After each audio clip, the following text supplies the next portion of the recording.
membuka pelajaran. Berarti Ibu Rebecca yang akan mengajar kami Tuhan, biar setiap materi yang akan disampaikan bisa dimengerti ya Tuhan, dan nanti setiap siswa yang mendengar pun yang akan boleh mengerti dan memahami apa setiap materi yang disampaikan. Kau berkati Tuhan, Kau pimpin dari awal sampai akhir pelajaran hari ini. Dalam nama Tuhan Yesus kami buka pelajaran kami. Haleluya. Amin. Oke, silakan Ibu.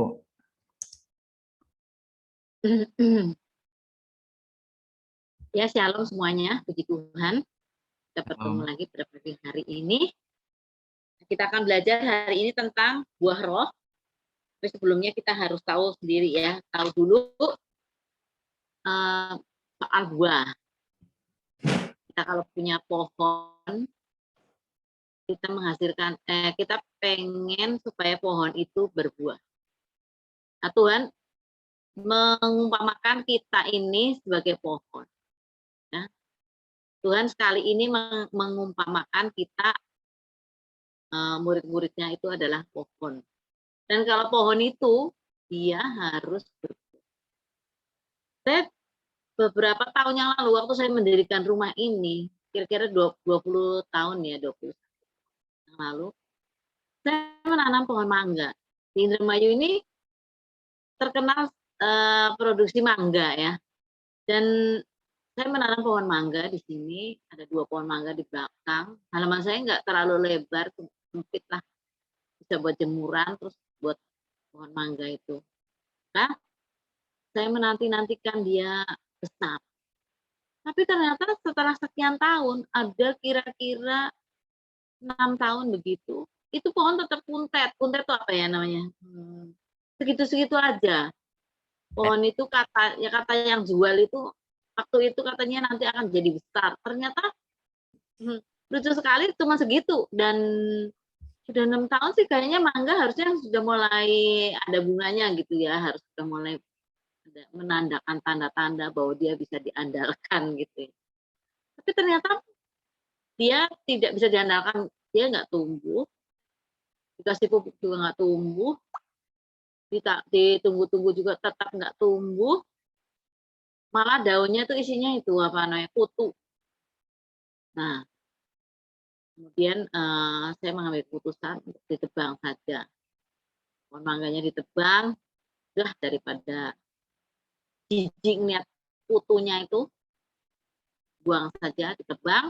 Kemudian saya plester yang belakang itu malah buat jemuran sekalian sama buat cuci-cucian itu ya. Udah saya enggak peduli.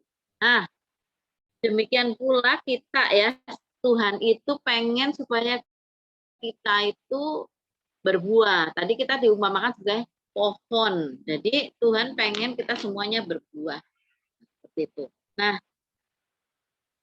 dinanti-nantikan oleh yang menanam pohon itu adalah buahnya. Yesus bilang seperti itu juga ya. Jadi Yesus mengumpamakan manusia itu seperti sebuah pohon. Kalau kita baca di Matius 12 33 ya, saya bacakannya 33 sampai 33 dan 35. Jikalau satu pohon kamu katakan baik, maka baik pula buahnya. Jikalau satu pohon kamu katakan tidak baik, maka tidak baik pula buahnya. Sebab dari buahnya pohon itu. Ini ajaib ya. Jadi ada 2 jenis pohon, ada yang baik, ada yang tidak baik. Nah itu ya. Jadi pohon, walaupun pohonnya sama mangganya gitu, tapi ada yang baik, ada yang tidak baik. Pohon mangga tuh ada yang menghasilkan mangganya itu kecut, ada yang hasil buahnya ada, itu nggak baik juga ya. Ada yang nggak menghasilkan, nah seperti kayak saya itu namanya pohon tidak baik, tidak menghasilkan buah sama sekali, ngeselin ya. Nah jadi ternyata Tuhan Yesus juga ngomong ada pohon yang baik, ada pohon yang tidak baik. Seperti Tuhan Yesus bilang, akulah pokok anggur yang baik. Nah ya, sekali lagi ya, kalau Yohanes 15 bilangnya, akulah pokok anggur yang baik. Berarti ada pokok anggur yang tidak baik. Kalau ada yang baik, berarti ada yang tidak baik. Akulah pokok anggur yang baik. Setiap sarang yang ada padaku yang menghasilkan buah dibersihkan. Yang tidak menghasilkan buah dipotong, dijadikan ranting ya untuk dibakar. Karena kalau ranting itu sudah lepas dari pokoknya ya buat apa? Ya pasti dibakar. Apalagi namanya anggur, pokok anggur ya tadi. Anggur itu kan tanamannya kan kecil sekali, rantingnya lebih kecil lagi. Nah, nggak bisa sih ranting si pohon anggur itu dibuat meja gitu nggak bisa. Dibuat kayu nggak bisa juga. Karena dia kecil banget, nggak ada gunanya. Ya kecuali untuk dibakar. Seperti itu ya. Untuk jadi apa namanya? Untuk jadi perapian tungku ya. Kalau di Kalimantan suka nggak? Masih ya pakai kayu-kayu gitu ya untuk bakar, Ya, untuk jadi dapur ya, untuk masak makanan. Nah, masih banyak. seperti itu ya. Kata orang juga masak dengan kayu-kayu gitu malah lebih nikmat katanya ya. Ada rasa-rasa bau bau itunya, bau arangnya. Wangi. Ya bau bau arangnya ya asik ya gitu ya. Kayaknya lebih enak sih ya. Ya tapi rantingnya tetap terbakar ya, gunanya cuma bau-bau gitu doang ya. Nggak ada guna lain. Dibakar nggak ada gunanya lagi. Habis itu setelah dibakar, apa dia bisa jadi ranting lagi? Enggak kan? Hilang dia, lenyap. Nah, seperti itu. Jadi ternyata ada pohon yang menghasilkan buah yang baik. Nah, ada juga pohon yang menghasilkan buah yang jahat. Nah, sekarang kita lihat ayat 35. Orang yang baik mengeluarkan hal-hal yang baik dari perbendaharaannya yang baik, dan orang-orang yang jahat mengeluarkan hal-hal yang jahat dari perbendaharaannya yang jahat. Nah, jadi gimana nih ya, pohon dan buah ini ya? Sekarang seperti ini Tuhan Yesus sekali lagi ngomong, oh ternyata ada orang-orang yang menghasilkan buah yang baik, ada juga menghasilkan buah yang jahat. Jadi kenapa orang itu menghasilkan buah yang baik? Karena perbendaharaannya baik. Perbendaharaan itu adalah tempat untuk menyimpan sesuatu. Kalau kita misalnya punya perhiasan ya, nah, kalau saya ada selebor taruh perhiasan misalnya bukan di tempat perhiasan, di dompet kecil, di mana-mana saya makanya suka hilang tuh nggak tahu saya juga kadang-kadang seperti itu ya. Tapi ada orang yang memang sayang dengan perhiasannya itu nanti ditempatkan di suatu tempat kotak gitu ya. Oh saya punya satu kotaknya, kotak bros, saya ingat bros itu yang gitu. Walaupun saya jarang pakai bros, saya orangnya nggak mau ribet jadi. Tapi saya senang sekali ya, saya senang beli gitu. Karena saya masukkan ke kotak khusus bros. Nah itu namanya perbendaharaan. Jadi kalau saya nanti nyari bros, nah itu di situ. Nah, jadi perbendaharaan itu adalah begitu. Jadi orang yang baik mengeluarkan perkataan, mengeluarkan hal-hal yang baik dari perbendaharaannya. Jadi, kok bisa dia jadi baik pohon yang baik itu? Karena pohon baik itu kalau orang tadi diumpamakan sebagai pohon ya, orang itu menerima Yesus dalam hatinya, kemudian membiarkan rohnya itu berkuasa di dalam hati. Jadi pertama menerima Yesus ya. Ingat menerima Yesus itu melalui pintu ya, pintu hati. Nih, mulut ya. Kalau kita menerima Yesus jangan sampai dalam hati. Kalau dalam hati itu namanya pintunya belum kebuka. Nanti kalau pintunya sudah kebuka sih kita berdoa dalam hati oke ya. Tapi kalau waktu menerima Yesus, kita disebut lahir baru menerima Yesus, kita bilang Tuhan Yesus, ampunilah segala dosa saya. Saya tahu bahwa saya orang berdosa. Saya perlu pertolonganmu. Saya minta engkau mengampuni dosa saya.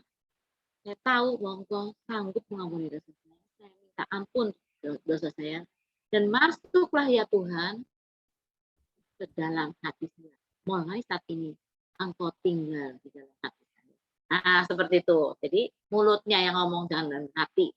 Kalau kita membimbing orang untuk terima Yesus juga harus pakai mulut. Nanti kalau orangnya bilang, ya dalam hati aja Bu, itu enggak pakai. Pokoknya sampai mulut ya. Jadi pintu hati itu harus dibuka. Nah, selain itu kalau kita menerima Yesus dalam hati, itu berarti roh jahat juga dengar, tahu. Malaikat juga dengar. Orang-orang mati juga dengar. Pokoknya semua roh itu mendengar bahwa kita sudah menerima Yesus dalam hati.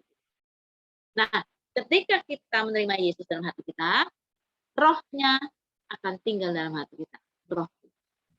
Nah, Roh Kudus itulah yang akan memberi kita latihan. Nah, latihan ya. Nggak serta-merta ya, nggak serta-merta ya. Roh Kudus itu memberi kita latihan untuk mengeluarkan buah yang baik. Nggak serta-merta begitu kita terima Yesus, langsung kita yang tadinya pencopet jadi baik. Tadinya yang mulutnya kasar jadi baik, halus. Nah, orang Sunda halus pisan ya. Sangat halus, enggak gitu. Orang yang tadinya pemarah terus tiba-tiba begitu terima Yesus dalam hati itu tiba-tiba jadi orang maaf, baik, enggak tersinggung. Jadi jangan diharapkan begitu terima Yesus tuh berubah 100%, enggak begitu. Begitu. Enggak begitu ya. Karena semua ada prosesnya, perlu waktu. Pohon untuk menghasilkan buah perlu waktu. Ya. Amin. Kadang-kadang kita putus asa sama diri kita sendiri atau pada dengan orang lain nih. Saya juga kadang-kadang suka, karena saya menggembalakan jemaat di sini, saya suka merasa putus asa. Kok ngajar jemaat begitu, tapi kok enggak bertobat-tobat misalnya ya. Udah khotbah capek-capek tiap minggu, enggak ada perubahan. Kalau khotbah saya juga ngelihat ada yang tidur. Kesel loh, kalau kita khotbah ada yang tidur, kesel nggak? Ya, ya. Kesel ya. Berarti mula-mula saya berpikir khotbah saya berarti kurang menarik, saya harus lebih meningkatkan khotbah misalnya. Tapi khotbah lain-lainnya ya tidur juga. Dan orang itu saya kasih tahu ya, lulusan STT loh. Tapi kalau ada orang lain khotbah dia tidur. Ajaib ya. Nah, seperti itu ya. Ini ada yang tidur aja ya, ada seperti itu, jengkel saya juga. Nah, saya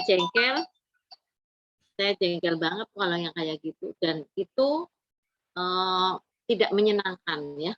Kemudian saya berpikir lagi ya, saya melihat ada orang yang diajar banget ternyata memang kelakuannya tidak berubah. Nah, itu bikin frustasi.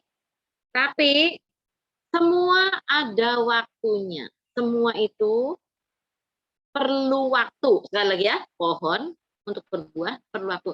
Jadi begitu kita terima Yesus, kita biarkan dia, rohnya itu berkuasa atas kita, maka Roh Kudus akan melatih kita untuk mengeluarkan buah. Roh Kudus akan melatih kita. Ya. Maka buah roh itu adalah hasil latihan kita, bukan pemberian otomatis. Beda sama karunia.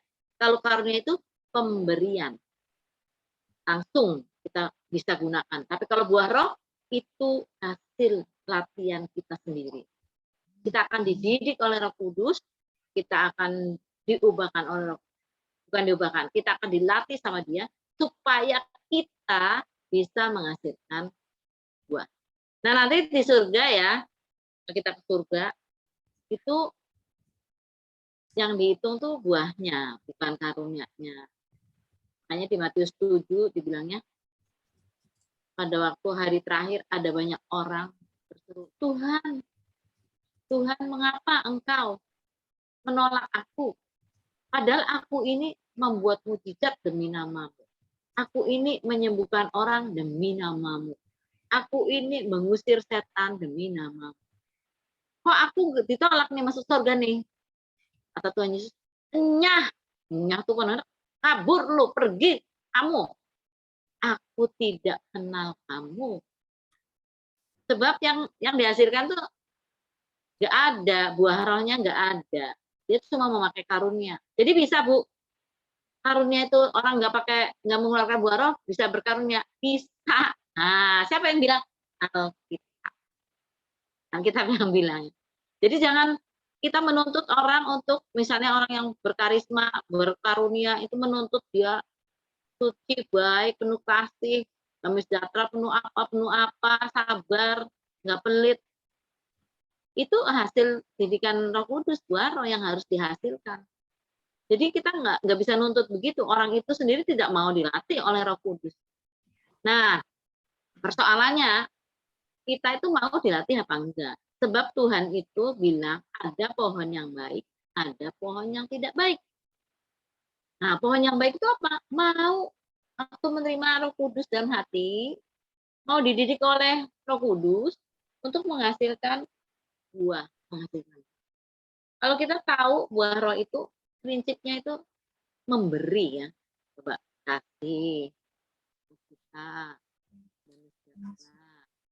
sabaran ya, kebaikan, kemurahan, kesetiaan, kelemah lembutan, penguasaan diri. Itu ceritanya pemberian, memberi. Kayak Yesus ada di dunia ini, dia memberi, dan memberi. Nah, tapi kalau orang yang tidak punya Roh Kudus, itu orangnya tuh menuntut terus, pengennya menerima, menerima, menerima. Makanya kalau mereka kerja, mereka jadi rakus, mereka pengen menerima, mereka korupsi nggak malu-malu, mereka nyolong juga nggak malu-malu. Kenapa? Karena tidak ada Roh Kudus yang mendidik hati. Seperti itu ya. Jadi orang Kristen bisa nggak gitu? Ya bisa, karena dia tidak mau menerima didikan dari Roh Kudus. Roh Kudus itu lemah lembut banget. Kalau kita nggak mau ya nggak maksa. Dia bukan kayak setan, maksa gitu, diancam. Kalau setan tuh ngancem, oke, saya beri kamu kesaktian, tapi umurmu akan diperpendek. Ini darahmu ya, kalau kan dibilang gitu. Ini darahmu aku minum. Kamu akan sakti, tapi umurmu menjadi 25 tahun saja. Sisa umurmu yang dianggapnya 70, sisa umurmu yang 45 itu menjadi milikku. Ini darahmu aku minum. Nah, itu iblis. Kalau Roh Kudus nggak pernah begitu. Roh Kudus itu lemah lembut banget. Jadi kalau kita nggak mau dididik, ya udah, ditunggu dengan sabar. Nah, nanti ada batas kesabarannya ya. Nanti kalau Tuhan Yesus datang, penghakiman akhir itu ya udah batas kesabaran udah selesai. Sampai situ. Itu udah harus dinilai. Seperti itu ya. Jadi pohon yang baik itu dia akan memberi, dia akan mengasihi orang lain seperti dirinya sendiri dan seterusnya ya. Jadi kalau buah yang tidak baik, pohon yang tidak baik itu adalah pohon yang disebut pohon yang menghasilkan buah kedagingan. Karena dia tidak punya roh. Gitu ya. Jadi kita nggak boleh seperti ini ya. Ada orang Kristen beranggapan kayak gini. Sudahlah, pokoknya aku tidak mengganggu kamu, jadi kamu juga nggak boleh ganggu aku. Ada lagi bilang, sudah, karena aku tidak mengharapkan kamu menolong aku juga nggak usah menolong. Aku juga nggak punya keinginan untuk ditolong sama kamu. Bisa juga Anda punya anggapan, aku tidak merugikan kamu, jadi kamu jangan merugikan. Sendiri sajalah. Nah, ini buah yang tidak baik. Ini buah yang asam ini, tidak baik. Sendiri-sendiri aja lah, yang penting kamu tidak merugikan aku, ya sudah. Aku juga enggak merugikan kamu. Kamu nggak usah nolong aku juga nggak mengharapkan tolongan kamu. Sudahlah, aku pokoknya jadi orang Kristen tuh nggak usah ngapa-ngapain, yang penting aku ngajarin diriku sendiri untuk berbuat baik buat diriku gitu ya. Itu namanya tidak baik nih, buah asem nih, karena Tuhan Yesus mengajarkan kita untuk memberi. Tuhan Yesus mengajarkan bukan saja orang tidak boleh merugikan orang lain, tetapi harus mengasihi seperti Tuhan Yesus mengasihi kita. Seperti kita mengharapkan orang lain berbuat pada kita, demikian juga kita harus melakukannya. Ya, gitu ya. Jadi tekanannya itu memberi diri kepada sesama, bukan menuntut. Itu baru namanya buah. Itu buah yang baik. Amin. Jadi Tuhan Yesus pengen kita betul-betul menghasilkan buah. Nah, misalnya nih, ada orang berbuat jahat terus sama kita. Terus kita gimana? Saya mah sudahlah. HPD sama orang itu saya udah enggak mau lagi sama dia. saya kasih batas 4 kali. Dia jahatin aku 4 kali, sudah enggak diampuni. Kita manusia memang sering begitu. Kesel ya. Saya sering loh dapat seperti itu, saya sudah berbuat baik tetap aja disalah-salahkan ya. Tetap saya sudah berbuat semaksimal mungkin, tetap aja ada yang ngomongin. Itu sudah biasa. Kalaupun diomongin, kalaupun dijahatin, kita harus tetap berbuat baik. Tetap menghasilkan buah yang baik. Sebab pohonnya menghasilkan buah yang baik. Kita lihat pohon ya, pohon mangga misalnya. Di sini Indramayu mangga. Kalimantan pohon apa nih? Buah apa nih yang paling? Durian. Durian. Nah, buah durian.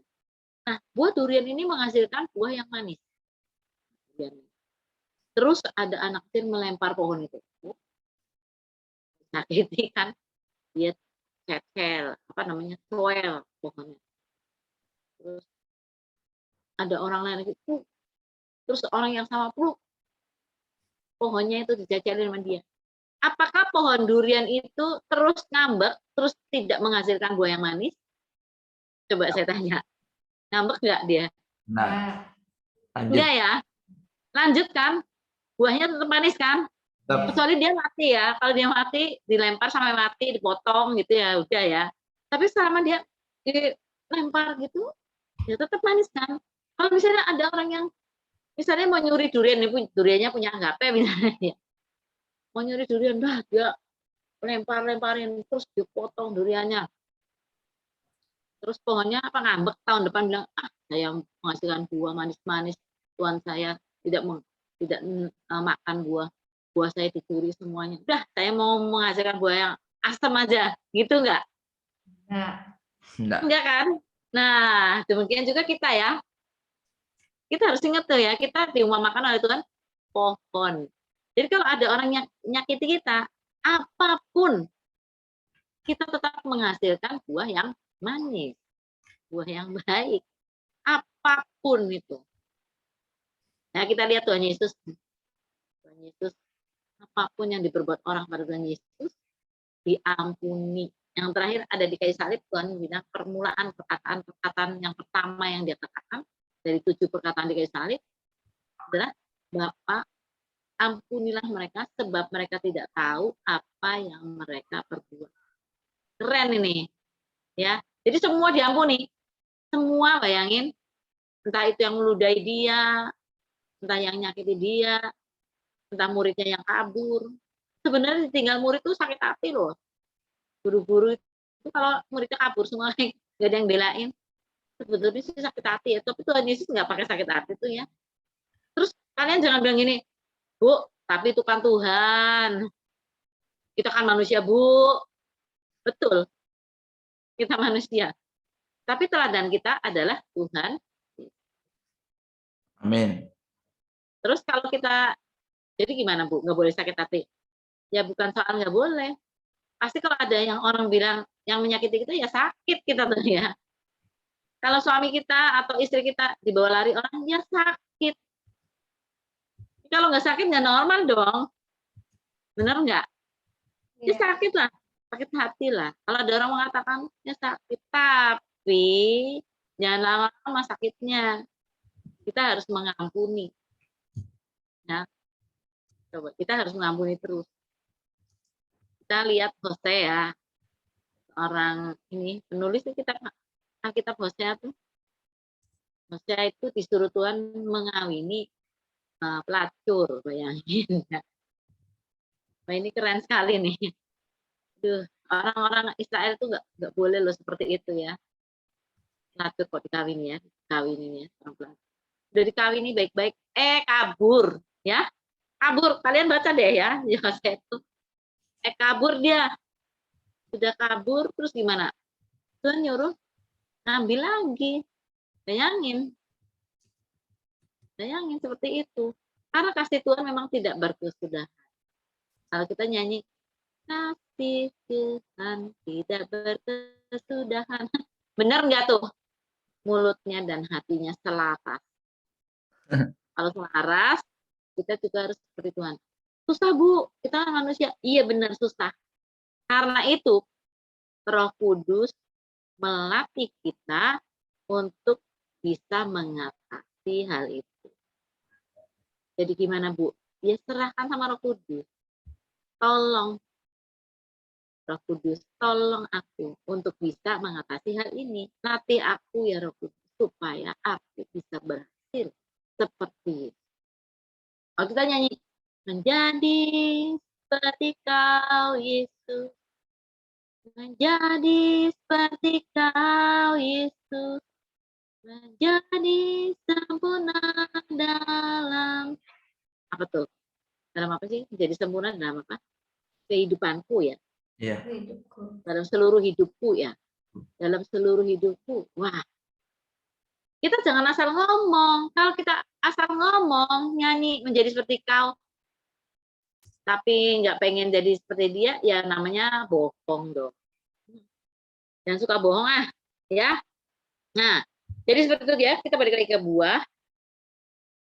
Jadi sekali lagi ya, banyak orang juga beranggapan pasti masuk surga karena sejak kecil udah jadi Kristen.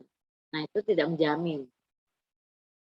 Dan itu kita juga tidak membaptis anak-anak, bayi-bayi tidak dibaptis. Kita bahwa bayi-bayi itu diserahkan pada Tuhan supaya Tuhan bisa membimbing hidupnya. Tapi dibaptis enggak. Nah, ada orang yang beranggapan udah dibaptis dari kecil pasti masuk surga. Itu beda. Orang mau dibaptis itu harus dari dirinya sendiri, bukan dari orang lain. Dia harus percaya bahwa Yesus Kristus sudah mengampuni dosa dia, bahwa Yesus Kristus itu sudah mati di kayu salib untuk menebus dia. Itu bahwa Yesus Kristus adalah Tuhan itu harus diakui. Kalau nggak diakui, ngapain dibaptis? Ada orang mau dibaptis gara-gara pacarnya Kristen. Nah, itu dia suka tanda tanya itu kalau yang gitu-gitu ya. Kalau terpaksa kayak gitu tuh biasanya lepas lagi. Nggak ada gunanya membaptis. Seperti itu. Nah, gimana Bu kalau orang yang pengantinnya itu udah dibaptis sama gereja lain pakai percik? Ya kita nggak ngomongin percik tapi sekedar ya. Kalau saya sih mau percik mau enggak, dibaptis itu artinya adalah mengakui Yesus sebagai Tuhan. Proklamasi kepada dunia ini, kepada dunia roh, bahwa kita itu milik Yesus. Udah gitu loh. Ibaratnya kalau sapi, zaman dulu tuh sapi dicap ya, misalnya sapi itu dicap, namanya siapa? Namanya tadinya namanya Amin, dicap gitu, Amin. Terus dibeli sama orang lain, gitu. Capnya itu ganti, capnya si Abu Bakar, misalnya gitu. Udah ganti lah, kita sudah diganti. Cap yang di kita itu diganti. Milik Yesus, itu arti baptisan. Jadi buat saya sih biasa-biasa aja, bisa boleh-boleh aja, nggak usah pakai didobelin apa segala macam. Tapi sebaliknya ada orang juga yang tadi yang saya bilang, saya mau ke surga pasti ke surga, saya dari kecil sudah dibaptis. Atau istri saya yang membuat saya masuk sini, saya pokoknya udah dibaptis. Udah, saya ikut istri.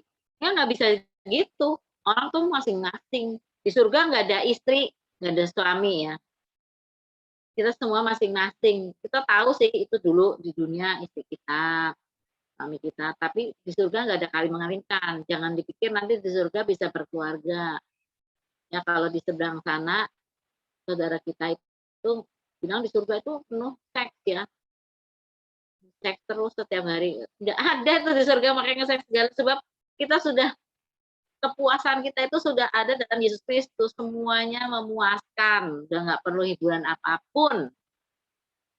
Ya, zaman dulu ada lagu Yesus puaskanku, dia puaskan jiwaku. Dan mungkin nggak tahu, ya, dia puaskan jiwa.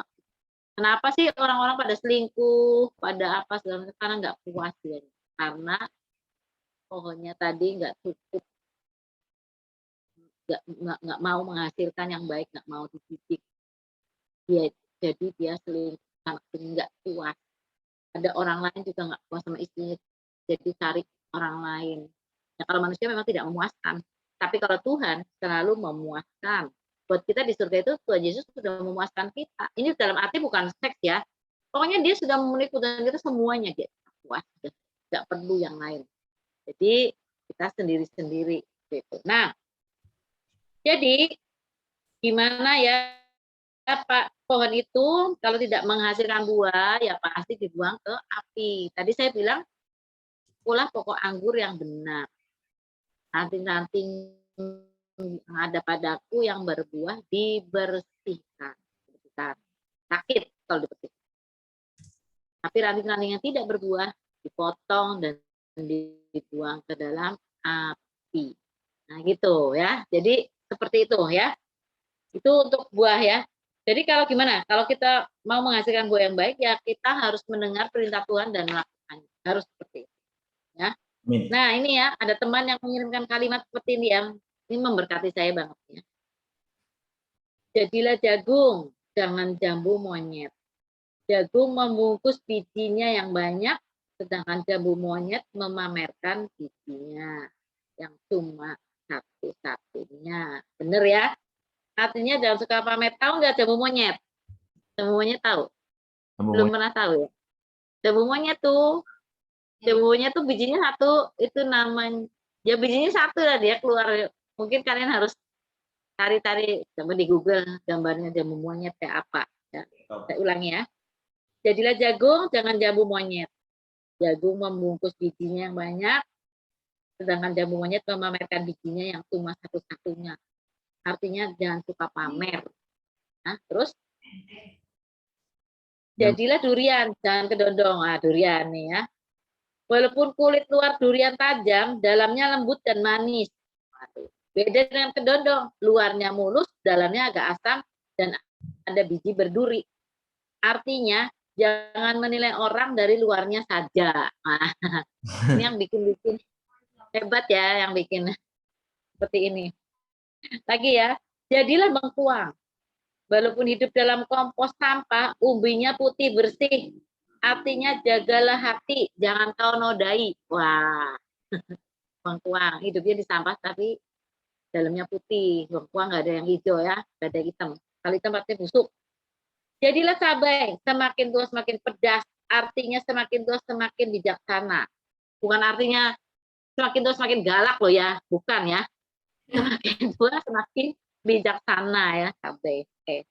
Jadilah buah manggis, isinya tidak bisa ditebak dari pantat buahnya. Buah manggis tuh di pantatnya tuh ada gitu-gitunya. Jadi isinya bisa ditebak dari pantat buah. Artinya tidak munafik. Nah, keren nih. Jadi kita harus berintegritas, nggak boleh munafik. Jadilah pohon pisang. Pohon pisang berbuah hanya sekali kemudian mati. Artinya setia dalam pernikahan. Jadilah buah pisang. Ya, sekali berbuah mati. Udah setia pada pernikahan. Oke ya. Jadi Tuhan itu bicara soal buah itu banyak banget di Alkitab ya. Ada 265 ayat yang mengandung kata buah. Jadi enggak sedikit tuh ya. Mengandung kata buah ada 265 ayat. Ya, jadi kita sungguh-sungguh diminta oleh Tuhan untuk berbuah. Untuk berbuah, untuk berbuah. Coba kita lihat di Yohanes ya. Tadi saya sudah baca sedikit. Yang ke-14.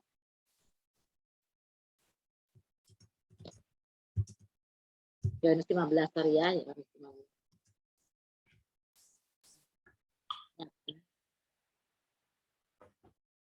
Gimana supaya kita berbuah? Kita berbuah, misalnya gini ya. Ya. Saya baca dulu. Akulah, ayat 1 ya. Akulah pokok anggur yang benar dan Bapakulah pengusaha. Setiap ranting padaku yang tidak berbuah dipotongnya, dan setiap ranting yang berbuah dibersihkannya, supaya ia lebih banyak berbuah. Dibersihkan tuh supaya lebih banyak berbuah. Dipotong keangkuhannya, dipotong kejahatannya, supaya lebih banyak berbuah. Kebiasaan jeleknya dipotong, supaya lebih banyak berbuah. Kamu memang sudah bersih karena firman yang telah kukatakan padamu.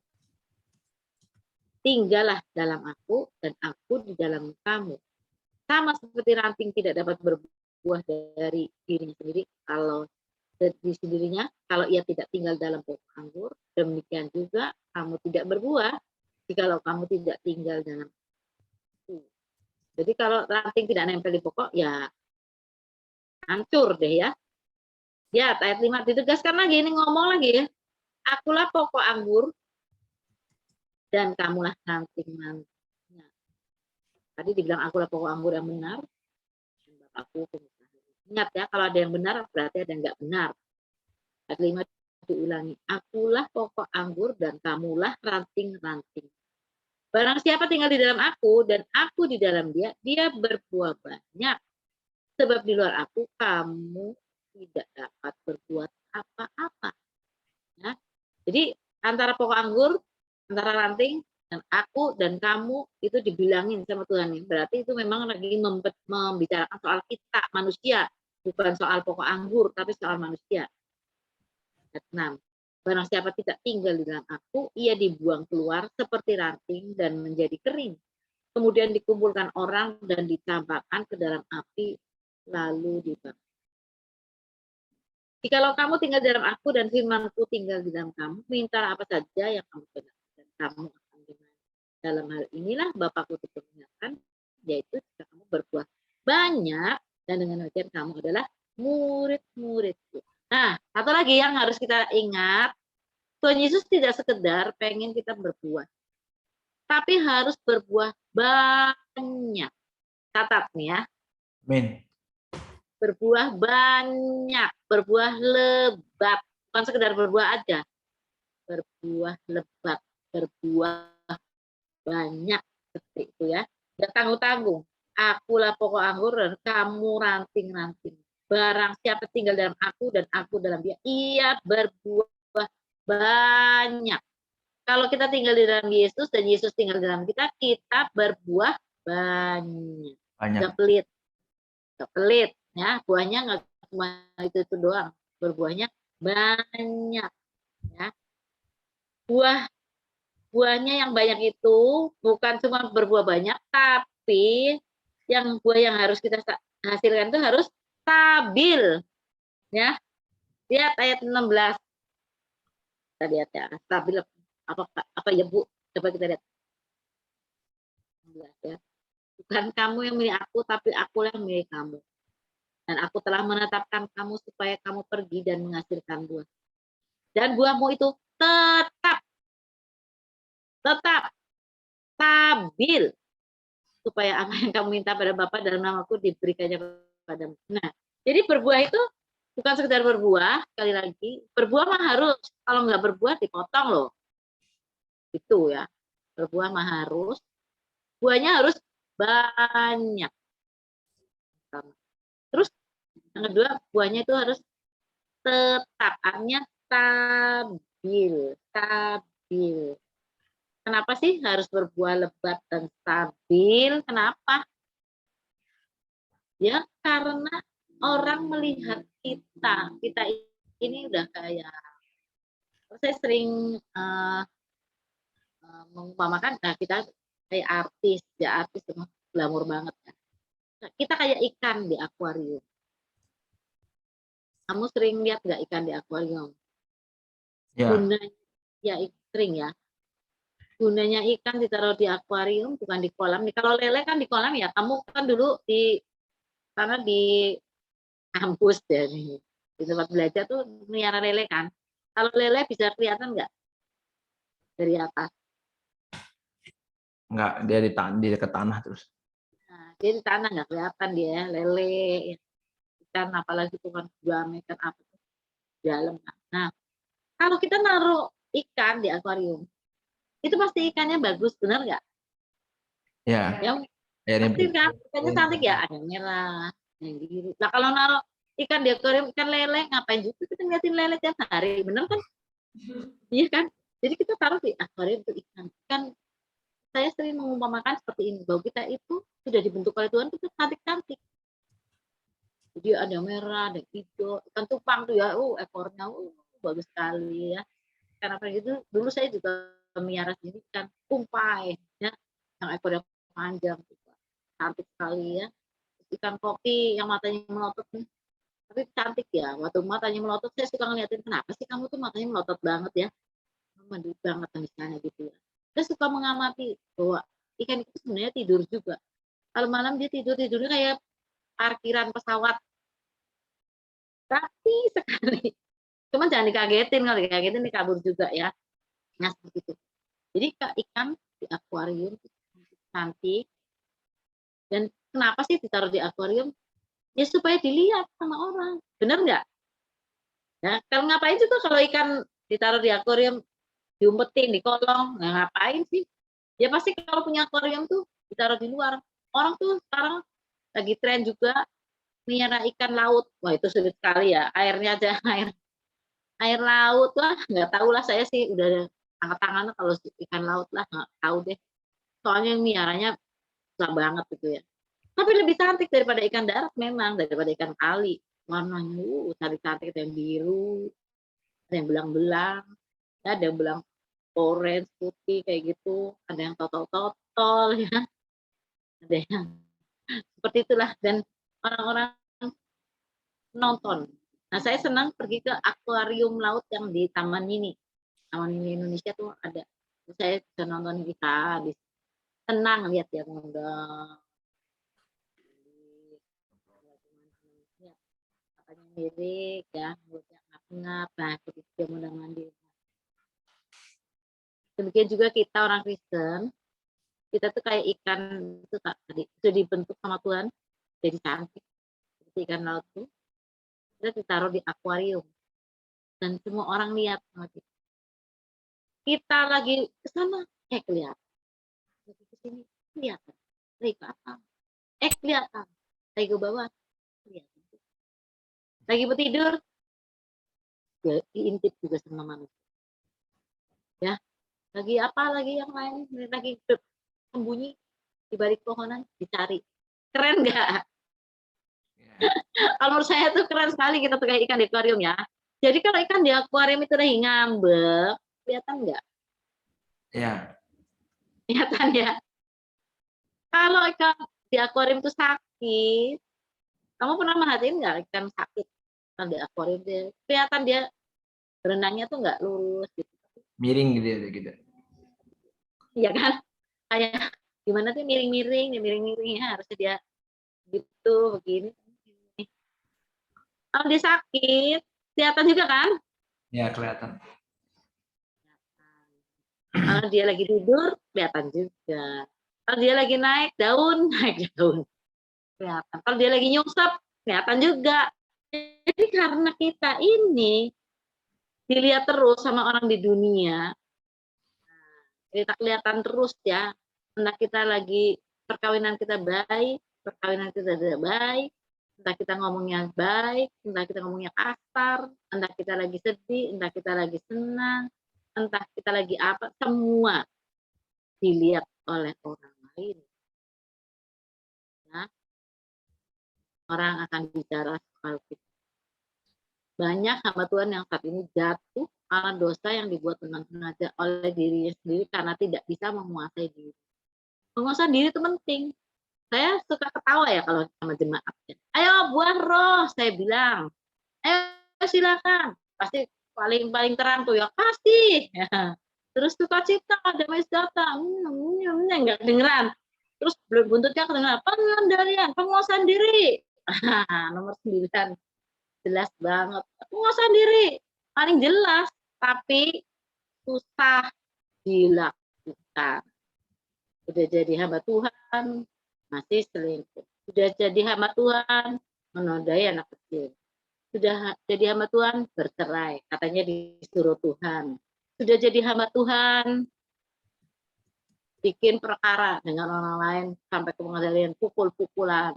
Sudah jadi pendeta, ya sudah, itu bikin malu Tuhan menurut saya sih ya. Ya tahu, makanya orang tuh harus mengeluarkan buah ini loh, buah roh ini. Pada bilang penguasaan diri paling terakhir, kasih nyum. Terus penguasaan diri. Kasih penguasaan diri. Kenapa sih taruh di depan, taruh di belakang? Kenapa ini? Karena ini merangkum ya, memeluk semuanya ini. Memeluk ya, luar biasa nih. Ini kasih, buntutnya penguasaan diri. Ini ada 9 ya, buah roh itu. Terus kamu jangan bilang ini, nah saya buah roh itu saya kasihnya aja Bu, penguasaan diri saya enggak. Saya memberi saya juga enggak, murah hati saya enggak. Oh, enggak bisa. Buah roh itu kamu baca. Buah roh itu bukan buah roh. Ingetin. Itu namanya buah roh. Buah roh. Satu paket. Ini buahnya ini. Ini buahnya ini. Buah mangga. Ada kulitnya, ada dagingnya, ada peloknya. Rasanya manis, kecut, ada asin-asin dikit. Itu buah mangga. Kita nggak bisa bilang kulit mangga itu, oh itu mangga, buah mangga. Ya kulit mangga itu namanya bukan buah mangga. Nah, buah roh itu satu. Jadi kita satu paket, yang 9 itu satu paket. Nah, seperti itu ya.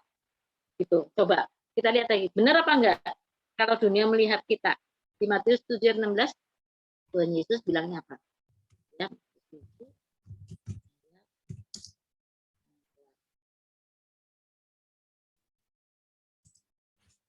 7 ayat 16. Dari buahnya lah kamu akan mengenal mereka. Dapatkah orang memetik buah anggur dari semak duri atau buah ara dari rumput duri? Ya. Ya. Tuhan Yesus ngomongnya seperti itu ya. Dari buahnya lah kamu mengenal mereka. Kalau kita ini yang di dalamnya itu iblis, ya buahnya dari iblis, makanya mulutnya kasar, kan? Makanya nyolong terus-terusan, misalnya nggak bertobat-tobat, ya korupsi apa segala macam, kelakuannya jelek. Tapi kalau itu yang keluar ya dari hidup kita. Kalau misalnya ada Tuhan di hidup kita, harusnya buahnya keluar. Kita jadi orang pemurah, orangnya baik hati, sabar, mengasihi, kan gitu. Dari mukanya kelihatan sukacita. Ya, saya pernah ada om saya tuh punya calon menantu dari seberang gitu ya, dari agama. Didoain terus ya. Waktu saya pertama ketemu, memang sama anaknya dibawa ke gereja ya. Mukanya itu surem loh. Mukanya itu serem. Soalnya dia bapaknya dukun. Bapaknya dukun, anaknya juga ketepak ya. Ketepak itu apa? Apa namanya? Tertransfer katanya orang doa ya. Doa itu namanya tertransfer. Seram ya, seram. Nah, tapi waktu dia sudah diajak kepada Tuhan Yesus, dia terima Tuhan Yesus, dia ikut chord, dia nyanyi, dan seterusnya. Mukanya itu jadi beda. Mukanya nggak ganti loh ya. Mukanya nggak ganti. Saya nggak bilang mukanya langsung ganti, jadi kayak Luna Maya, nggak gitu ya. Tapi mukanya yang serem itu tadi jadi berseri-seri, kelihatan. Kalau ngomongnya orang-orang tuh kelihatan auranya ya, berseri-seri, aura Yesus. Jadi kelihatan, sukacitanya kelihatan. Nah itu kalau Roh Kudus yang ada dalam hati kita itu kelihatan di depan semuanya, ya. Jadi sekali lagi ya, jadi dari buahnya kamu akan mengenal mereka. Kalau dari buahnya ini yang keluar adalah seperti itu, sukacita, ya damai sejahtera, ada badai, ada apa, tetap damai, penguasaan dirinya luar biasa. Mereka orang-orang dunia akan melihat, oh ini orang Kristen, ada Yesus. Kita menunjukkan sama mereka beda. Tapi kalau misalnya omongan kasar keluar dari mulut kita terus-menerus, selingkuh setiap bulan, kalau nggak bisa lihat cewek cantik lewat pasti disamperin, kan? Nggak bisa lihat cowok ganteng pasti diajak kencan, gitu misalnya ya. Mencuri, terus senengnya ada di kafe, ngobrol yang nggak penting, terus yang apa kerjaannya ugal-ugalan terus, kasar hidupnya. Nah, orang juga ngeliat, nah ini gak ada Tuhan ini. Beda ini. Biarpun dia ditulis di KTP agama Kristen, orang-orang kan bilang Kristen kok kayak gitu ya. Nah, kita mempermalukan Tuhan kan, orang Kristen kok kayak gitu sih. Kok seperti itu sih kelakuannya sih. Kok pendeta kayak gitu sih. Kita susah loh jadi pendeta, jadi pelayan Tuhan itu kita dinilai terus. Karena kalau kita berbuat salah sedikit, kok kayak gitu tuh, namanya pendeta kok kayak gitu. Kok pelayan Tuhan kok kayak gitu. Kita dituntut banyak. Kenapa? Karena kita memang harus berbuah banyak. Dengarkan baik-baik ya. Tadi Tuhan menuntut, meminta kita untuk berbuah. Amin. Buahnya nggak sekedar berbuah, berbuahnya banyak. Berbuahnya banyak. Dan berbuahnya tetap stabil. Mau diomongin kayak apa stabil. Biar dilempar, biar dicaci maki, buahnya tetap manis. Duriannya itu tetap manis. Mau dilemparin, mau diapain juga. Kecuali dipotong, mati. Nah sudah, kalau mati udah selesai. Kita nggak usah menghasilkan buah lagi. Kita udah sama Tuhan Yesus. Bertemu dengan Tuhan, muka dengan muka. Menyenangkan ya. Jadi buahnya apa? Sekali lagi ya. Pertamanya itu pasti buah pertobatan. Kalau kita belum bertobat tuh ya susah. Kebiasaan buruk tuh terus saja ya, nggak bertobat. Pertama buah pertobatan. Bertobat tuh artinya begini. Kalau kita tadinya nyolong ayam 100, bertobat tuh sudah nggak nyolong lagi. Jangan, saya sudah bertobat kok Bu, saya ngerokok dulu ya 2 bungkus, sekarang cuma 10 batang. Namanya belum bertobat. Ngerti kan maksudnya? Belum. Jadi bertobat itu artinya waktu kita ngadep sana jalan tadinya, sekarang kita balik ke sini. Udah, kita tinggalkannya. Itu namanya bertobat. Terus buah roh udah jelas.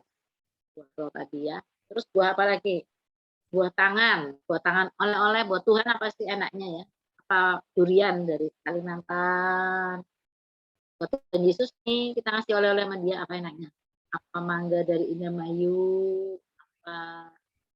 Apa ya? Bipang. Gimana menurut kalian? Oleh-olehnya apa ya? Oleh-oleh buat Tuhan Yesus itu jiwa-jiwa. Kita bawa jiwa-jiwa pada Tuhan. Itu gunanya kita ngumpul di sini 36 orang di Zoom ini belajar tentang buah roh supaya kita bisa menghasilkan jiwa-jiwa. Amin. Nah, kalau kita punya para pendoa dan beberapa pendeta punya prinsip menangkap 1 jiwa berapapun harganya. Nah, itu keren ya. Keren. Berapapun harganya. Menangkap 1 jiwa berapapun harganya. Harga apa?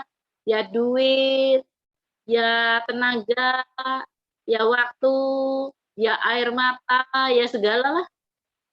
Nah, itu buah jiwa-jiwa yang bisa kita bawa ke Tuhan sebagai oleh-oleh. Kalau buah roh itu penilaian Tuhan untuk kita, kalau buah jiwa-jiwa itu oleh-oleh buat Tuhan. Oke, kita akan melanjutkan buah roh untuk berikutnya ya. Sekarang ini kulitnya dulu ya. Kita belajar hari ini. Ada yang mau berdoa? Silakan. Oke, kita berdoa. Terima kasih ya Tuhan buat pelajaran hari ini tentang buah roh ya Tuhan. Kami percaya bahwa hidup kami juga perlu diperbaharui ya Tuhan supaya mencerminkan Engkau, dan buah roh dalam diri kami juga ya Tuhan terus bermunculan ya Tuhan supaya kami boleh menjadi berkat dimanapun kami berada ketika kami melayani Engkau ya Tuhan. Terima kasih ya Tuhan buat hari ini, berkati Ibu Rebecca juga yang telah mengajar kami, berkati yang telah mendengar dan juga yang akan mendengar dari video ini ya Tuhan. Terima kasih ya Tuhan, di dalam nama Tuhan Yesus. Amin. Amin.